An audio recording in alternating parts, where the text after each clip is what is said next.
Well, whether you've read the books or not, episode 4 is definitely gonna surprise you because it surprised me. You should never have given it away. Mine's wrong too.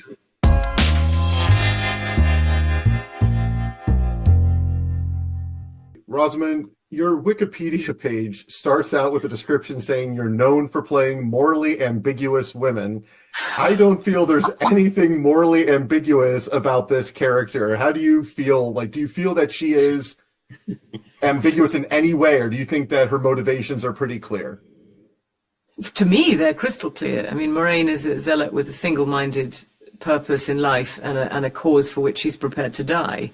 But I think within that, certainly in this season, and I've tried to show it throughout. I think she's most interesting when, the zealot makes her ruthless in a way that means she's happy if she understands if some people get hurt along the way, which is evidenced at the end of episode 1, where we see her plan to form this alliance with Lanfear.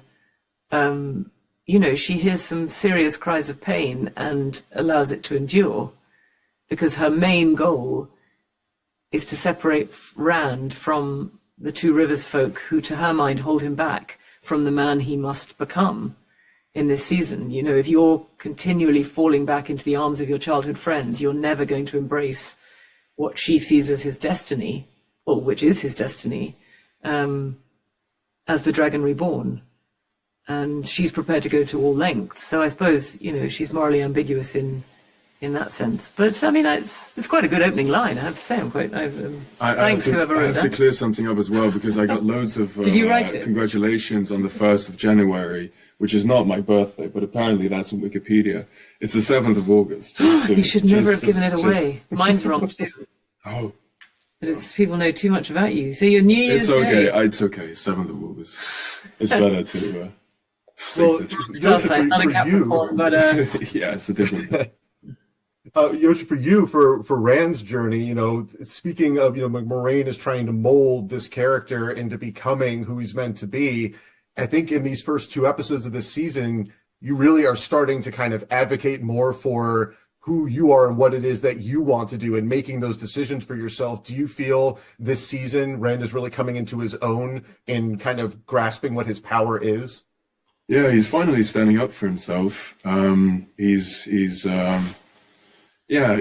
People are still trying to mold him into something, pressure him into something with tricks and lies and lots of games, but I don't really feel he's playing that game along anymore. He wants people to see him for who he is, and that's not only this image of the Dragon Reborn, but that's someone that actually, a human being, I guess. And if they don't see him for who he is, then he will make them see him. And that's completely different from previous seasons. And for me, it was a lot of fun to do because it's way more, rebellious and refreshing and unexpected. And that's the brand that I love from the books. Yeah. And do you think that there is going to be anything that really surprises fans of the books this season that maybe they're not expecting, having read the source material? Well, whether you've read the books or not, episode 4 is definitely going to surprise you because it surprised me. There is an episode episode 4, where I play 7 different characters with prosthetics and lenses and beards, eyebrows, different costumes included, and that was really an experiment for everyone. Really, the whole process it surprised and challenged me as an actor in more ways that I could have imagined. So yeah, episode 4. It's very exciting. Very excited to talk to both of you. This season is even better. Each season seems to get progressively better than what came before it. And Marcus, for you, this character just feels, I don't know, there's like this world weariness, like he wants to go home, he wants to do what's right, he has to balance this massive responsibility of everything that's going on. Do you think fans of the books are going to be surprised by anything that Marcus goes through this season? Yeah, no, I think there's a kind of a storyline that's in the Shadow Rising that I think for Perrin's journey is something that the book fans I think will love. You know, I kind of wanted it to be in this season. I didn't know how much because you've got so many storylines to accommodate and so many characters, but yeah, there's these real kind of iconic characters and moments for him to kind of step into the limelight a little bit, even if it's kind of something that he doesn't particularly want. But yeah, no, I think you kind of see him at the start of season 3, he kind of wants to step out of that kind of leadership part of the prophecy kind of aspect of it. And I think as soon as he goes back home, he's kind of thrust straight back into it. And I think we slowly start to see him, through the help of some particular characters, start to become kind of like the man that is in those books. In the Shadow Rising in particular. And Donal, for you, last year or last season, you were just asked, I think, in every interview what it was like taking over the role and stepping into something that somebody else had already played. And I think this season, you fully are this character. But I think the biggest thing that I noticed is that there's a lightness at times to this character, to Matt, and there's a humor, but it goes some dark places this season. Do you think that was it difficult to balance those two sides, like being not the fun guy, but the lighter, the one who brings kind of that mood to everybody, and then now the weight of what he has to go through this season? Yeah, that's a great question, because that is something that that I feel I think about a lot when we're doing the show, which is that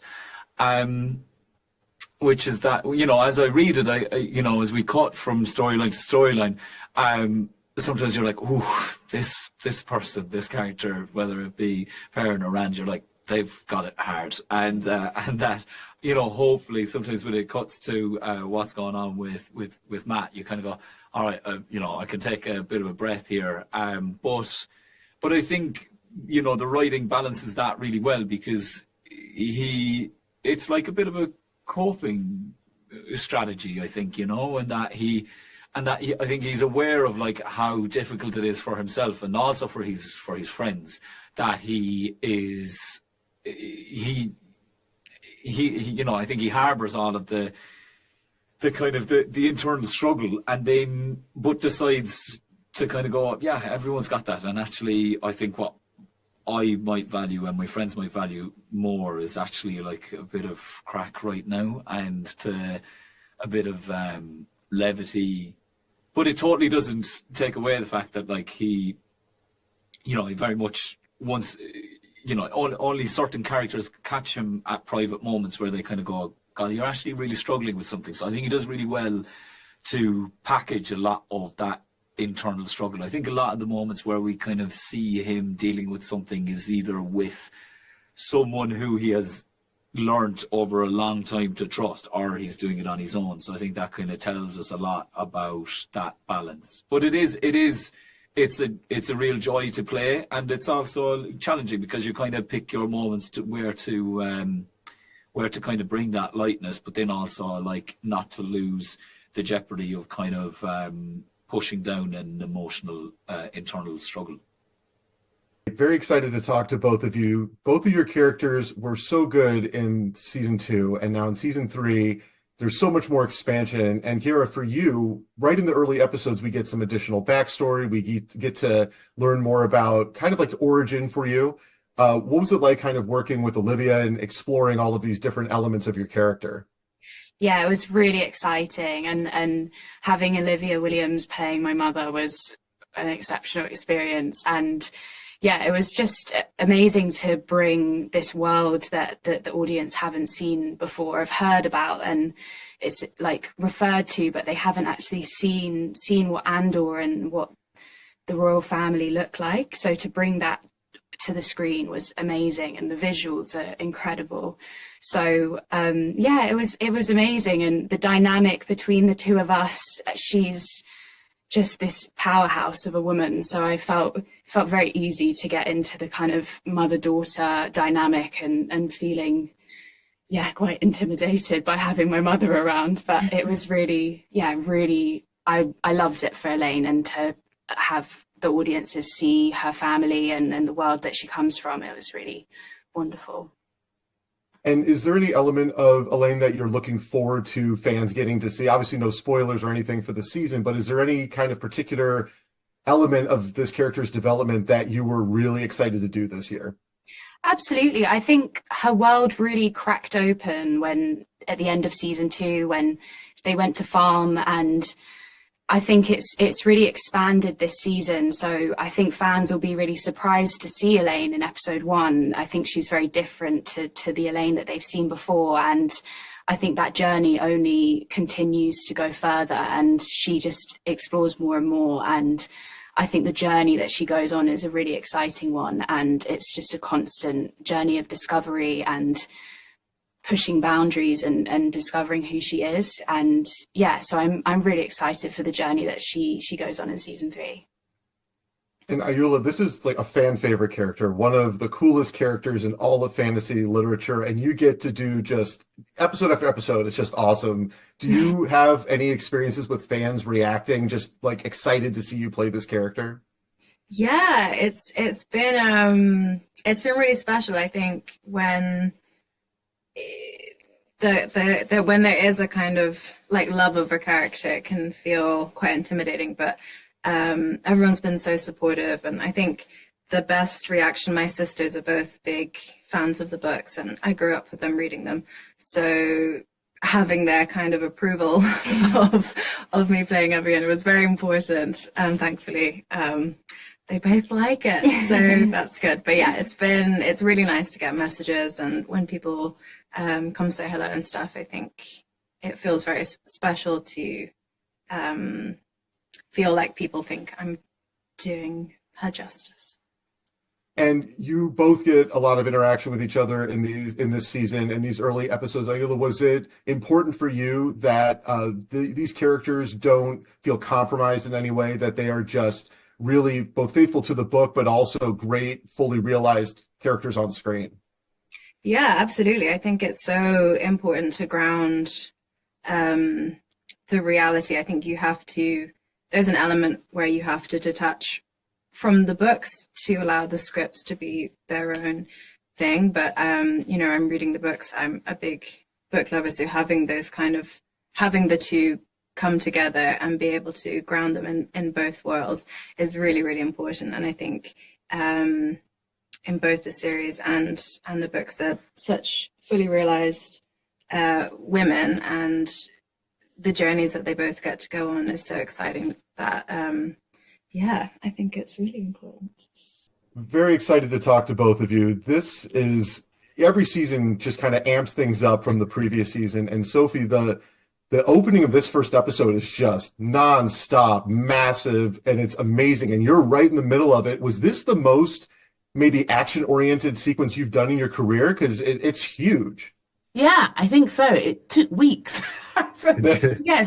Yeah, I don't think I've done that much actiony stuff. And I haven't watched this bit yet. I like to, when it's all, I'll watch when it's all on television. But it was. And it was really, really good. I mean, fun, but it was fun. Yeah. And it looks like it's just, there's so much going on, and your character's in the middle of everything. And in these first 2 episodes, very central and key. Do you feel that with the stakes changing as the series progresses, that you're playing the character any differently than you did when it first started? Oh, I have absolutely no idea. I don't really know how I come across. I just thought it would come on and I'd do my thing. I just, no idea. You'll have to, the fans will tell me, I'm sure, or someone will tell me. But it feels like, it becomes more part of you as the years go on, because you become more assured, and also you create these relationships with all the characters that actually in the story, but also off screen. So it deepens, doesn't it, the work? I think it might be the opposite for you, Daniel, that early in the series there was this expectation that your character is just going to be a warrior and just action heavy. But as the seasons have progressed, it's really deepened who this character is and how you interact with all of the different characters. Did you feel that maybe from the outset that people were going to have a different expectation of this character than what it really was? I can imagine anytime you play a character he's been written so well in these incredible books with a fan base, there's going to be expectations. We felt that season 1 for sure. There were some nerves. But like Sophie said, I think now as we've kind of eased into it. I used to honestly worry when I came back from season to season if I'd remember how to play him. And now you just, once the costume's on, it seems to just kind of click. And I'm really proud of Lan's journey in the show and how emotional he's become as a man while maintaining the masculinity. I think it's really beautiful. I think he's a great representation in the show of what our men can be. And yeah, I'm really proud of it. And I think he still has the spirit of what Robert Jordan wrote. And I'm looking forward to his journey moving forward as we can get deeper into his storyline. And for you in inhabiting the character, is this something that you put on the costume and you feel it, or is it something deeper than that? When the Hadori goes on, it does something to me. I can't really explain. That's really the piece of the costume that helps. I have a few sort of vocal cues that help working with people like Sophie and Rosamund. You have no choice but to bring your A game to work or else they'll call you out. And so Never. there's that as well.